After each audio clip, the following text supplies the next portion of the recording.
Մեծ սխալ, թե պատմական հանդիպում։ Վաշինգտոնում վաղն սպասվող Լիբանան-Իսրայել բանակցություններից Թել Ավիվն ու Հեզբոլլահը հակասական սպասումներ ունեն։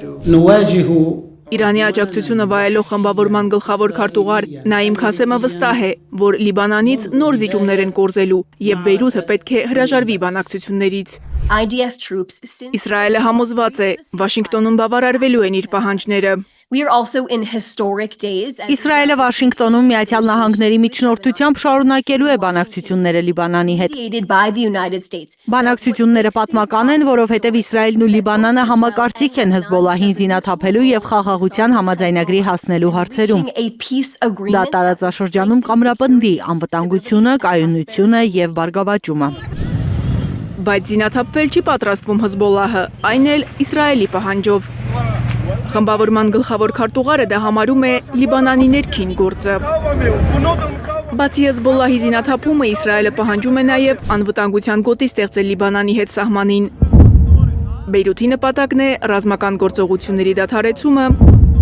իսրայելական զորքի դուրսբերումը հարավային Լիբանանից և ավելի քան 1 միլիոն տեղահանված լիբանանցիների վերադարձը իրենց տներ։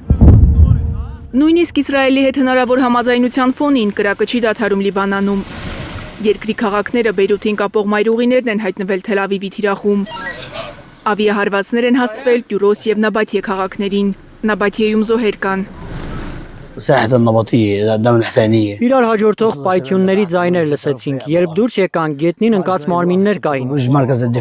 Վիրավորներին հիվանդանոց տեղափոխեցինք։ Ցնցված ենք, հրթիռը հենց մարդկանց է հարվածել։ Թել Ավիվն էլ է վիրավորների մասին հայտնում։ Իսրայելի հյուսիսային սահմանին Հեզբոլլահի անօդաչու թռչող սարքի հարվածից 2 զինվոր է վիրավորվել։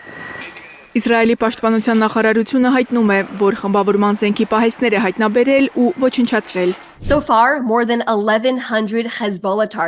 Հեզբոլլահի ավելի քան 1100 թիրախ ենք ոչնչացրել։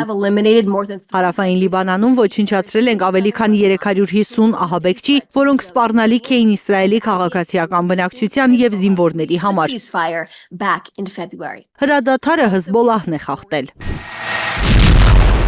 Մարտի 2-ին է Հեզբոլլահը միացել տարածաշրջանում չավարտված պատերազմին։ Հրթիռներ արձակելով Իսրայելի ուղղությամբ Իրանի հոգևոր առաջնորդ Ալի Խամենեիի մահվան վրեժը լուծելու համար։ Մերձավոր Արևելքի շատ փորձագետների կարծիքով Իրան-Միացյալ Նահանգներ խաղաղության հեռանկարները շարունակելու են մշուշոտ մնալ, քանի դեռ Լիբանանում հրադադար չի հաստատվել։ Մարիամ Ամերջանյան, Գագիկ Դերղազարյան, Հայլուր։